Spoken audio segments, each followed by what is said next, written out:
time. 1948, yeah, I could see that. I mean, we're talking, 3 years after World War II? So, I gotta assume that it was probably frowned upon a little bit, so his parents got married for no fucking reason other than the fact that they had him. Well, his whole family lived within a short distance of his parents' home. His grandfather had invested in real estate, and his father worked in a scrapyard, whereas his mother was a housewife. Goddamn, tell a woman to be a housewife now. Well, one of two things will happen. Either they'll love it and still claim to be a feminist, or they'll hate it and claim that they're being oppressed. I really can't figure out which one it is. Or they'll just be a man like Maniwa, right? Exactly. Vic's still somehow there, but he's doing stuff. So anyway, his mother, like I said, was a housewife, but she had been known to suffer from a drug addiction. So here we go again. And so I believe we have William Harder on the line. I gave his info earlier. You can find him at let me go back there.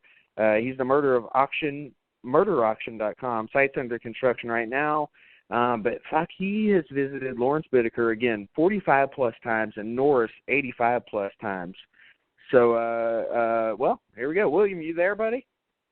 Sure am, man. I logged in and you guys were chit-chatting. I didn't want to just, say, bah! I just wanted to wait till, you let me go. And, hey, just to keep with the program, that's pulling a Heineken out of the fridge. And if you give this a quick listen, I'm going to pop the top off. It's a little bit earlier here in California, man. 6:16, but what the hell? Start drinking with you guys.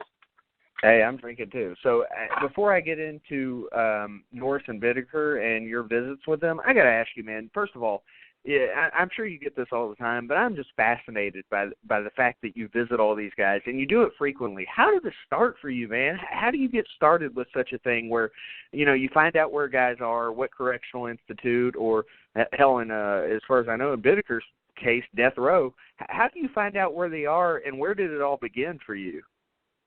Oh, let's see. When I first got into this, it was about 17 years ago, and I mean now there's like a whole serial killer culture. I mean, there's murderabilia Facebook pages. There's numerous, websites with people trying to cash in on crime.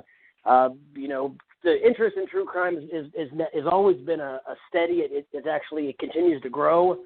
For me, I was on the internet. I was in a kind of a bad place. A girlfriend of mine had kind of done me dirty, and I was just typing along, and I found this website that just had, 16 pictures of Richard Ramirez's artwork, and I remember seeing them and thinking to myself, whoa, that's kind of cool. Man, where do you get that? And I mean, I did back up a little bit. I had just paroled from state prison, did 2 years or 23 months and 10 days on a drug conviction. I got out, I was 22, never used a computer before besides, in high school. I still wasn't that good with a computer because I was about 23, but I searched long and hard, and I found the hard way, the death row roster, and I found Ramirez's prison number. Now, I remembered death row was at Folsom, so I wrote to Richard at Folsom. Unfortunately, death row had long since been moved to San Quentin. Lucky for me, the prison forwarded the letter to Richard Ramirez, and he responded. And, there was, of course, I wasn't thinking about a murder auction website. I wasn't thinking about selling memorabilia. That wasn't the drive. I just wanted to have this artwork for myself. And when he wrote back, it was kind of like, it just, in an otherwise pretty dreary, it wasn't like my life was the worst, but I just got my driver's license. I just got my first car. I mean, I was on tons and tons of drugs before I went to prison. And I really had arrested my development. I was a high school dropout. I didn't have a girlfriend, didn't have a wife, no kids, which is probably a good thing, but I didn't have, and then the girl that I was in love with just, shit all over me. So it gave me something, something exciting to do. it was fun. It was exciting, and so it just kind of took off. And before I knew it, I was, writing to Manson, and actually Norris was the third person I ever visited with. It just kept going. Then I discovered the Murder Auction website. Then I bought the Murder Auction website. Then all of a sudden I was, just in this. It became like a big part of my life publicly. When there was a time when I just drove to prisons, went to crime scenes, and I was just going through photos from 2004. And a friend of mine, Melissa, out of Texas, we went to Lynette Fromm's, this was actually in 2003 or 2004. We went to Lynette Fromm's and Sandra Good's old flat in San Francisco, where they were living at the time when Fromm went over and pointed the gun at Ford. It was just something so simple, but when you're in these places, you can take side trips to start going to some of these crime places. Now, like, that's what I do. That's like the whole point of the trip. Instead of having the Golden Gate Bridge, the crookedest street, the wharf. I mean, I might do the Golden Gate Bridge, but then I'm going to Manson's old house. I'm going to the old VD clinic on Hay Street that all the Manson girls went to. I'm going to the Patty Hearst house. I'm going to the old post office that was the People's Temple at one point. And it just, for the average person, it might be kind of boring. But if you're into this stuff, it's great. I mean, I can't, and as far as finding, addresses, and back when I was doing this, you had to know an inmate's birthday, you had to know his full name, you had to call a prison hotline, give them his full name and his birth date, and they'd give you his prison number and tell you where he was housed. And let me tell you something, when you call a correctional office or a prison, and you've been drinking and you're trying to pronounce, like, the Menendez brothers' full name, and you're slurring a word, they do not want to help you. They do not want to give you the address. They just want to be dicks. Now you just go online, type in inmate locator for whatever state you want. Like, let's say you want to find somebody. Let's just say, you're a complete idiot and you can't find Charles Manson's address. You just go to Google, type in California CDCR inmate locator or California prison inmate locator. First thing's going to come up is going to be the CDC website. Click on the inmate locator, type in Charles Manson, and every inmate with that name is going to come up with the year of their incarceration, their prison number, and the institution they're housed in. Do the math. You'll be able to figure out which one's him. You go to the prison website, and they'll have the address right there for you to write inmates. That's simple. So, okay, I always ask people this that have actually written to inmates, but I got to ask you, what's the first thing you say to somebody like that? Let's say like Ramirez. What did you write to Richard Ramirez to kind of get the ball rolling? Oh, goodness. I can't even remember. I just kind of introduced myself. I told him I'd seen, the page of his artwork, that I thought his artwork was really nice, which is a big no-no. I would never open a letter like that, just, with that being one of the first topics. I might mention it, but again, I was real green, and but I was honest. I told him I'd never written an inmate before, that this was, the first time, I had done it, which I think he didn't believe that either. Because he asked, you sure don't write any other inmates? And I was like, no, I don't write any other inmates. And I only wrote Richard like the first 3 years of doing this. And he was so slow at writing back, and his letters, they progressively just got worse and worse. When I mean worse and worse, it just got shorter and shorter to where it almost wasn't worth it. And one day I just decided, if I can do this with Richard, I could do this with anybody. And then the floodgate kind of opened. It became real easy. So then how do you go from writing what did I say? Now I'll say something, like silly. I'll make fun of where I live, where, my town's in, it's X amount of miles south of, or north of LA, X amount of miles south of San Francisco, right smack in the middle of nowhere's fuckingville, or no fucking where'sville. So I kind of make a little joke about where I live. Often, I'll say how old I am. I'll say I'm married to a pretty little gal. I'll talk about my dogs, and I'll mention that I write to other inmates, that I visited other inmates, that I often, because a lot of, the collectors don't like me because I end up visiting And when you end up visiting an inmate, you kind of get an edge because you're actually talking to a person. So what collectors will do is they'll write to the inmates and say, oh, this guy William, he'll rip you off. Be careful. Don't deal with him. So sometimes I got to dispel those myths. So I'll tell them, you might have heard, that I'm this, that. I can't stress enough that somebody said that. They probably just don't want me writing you because they're a collector.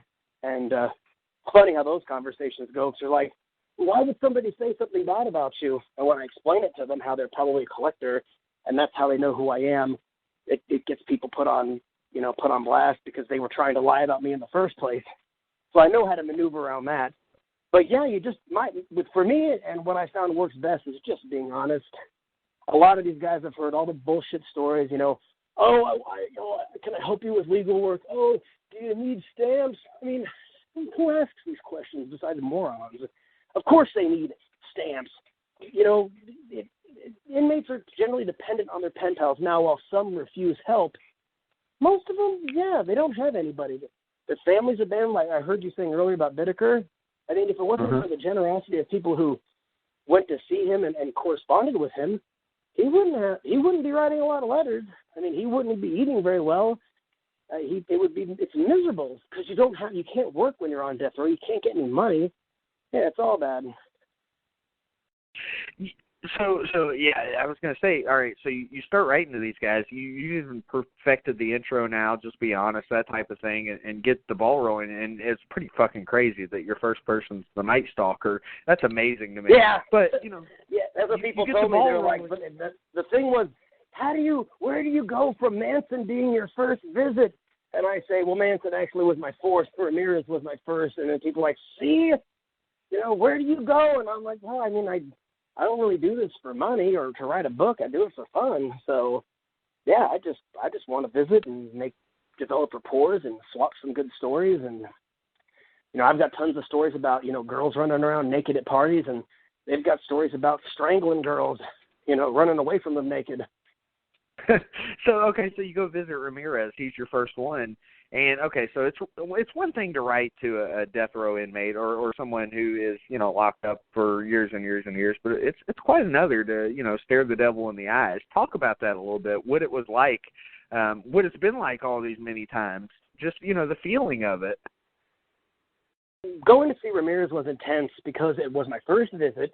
It was to death row, so the security of San Quentin is pretty high. No matter how welcoming the guards might seem, they're not your friends. They're, their job is to kill inmates if they try to escape. Their job at San Quentin is to kill inmates. So, I mean, there was a series of checkpoints, a metal, you had to put all your belongings through an X-ray machine. You had to go through a metal detector. There was a lot more security back then because CDCR had a much bigger budget, so there was many more checkpoints, officers everywhere doing nothing, just getting paid, which is really what it was. It was a big waste of time jobs. It was before they were, getting their budget cut. This was back in 2005. And once you finally got in, you were buzzed through like a Sally port. And because of Ramirez's custody status, not because of his crimes, it was just because he was put in, he was housed in the adjustment center of San Quentin largely for masturbating during visits. He and masturbating around female staff. So they ultimately just put him in the most. And he also got in trouble for selling his artwork. I mean, what's funny is he and Bittaker got busted right around the same time in 2005. There was a couple collectors that just were very, oh yeah, I'll give you this for this. They're saying this stuff over the phone. They're saying it blatantly in letters. Yeah, and Ramirez and Bittaker went to the hole. The difference was Ramirez never left. So anyhow, I'm walking in to see him, and he's behind a plate of really thick glass. And the windows, it wasn't a big full window. It was maybe 18 inches by 2 feet window in this cell. And you walk in, he's just behind all this concrete. He's locked in a cage behind him. He can't get out. He's just like in a foam, an area about the size of a phone booth with a big steel gate behind him. And he comes in and he was just sitting there, his sharp eyes, and he throws up the sign of the horns to you, and try not to act giddy like a schoolgirl, but it's like, there's Richard, he'll say he's still in the horns, It was really exciting. It was really neat. Unfortunately, it was behind glass, so he was very guarded about what he said. I don't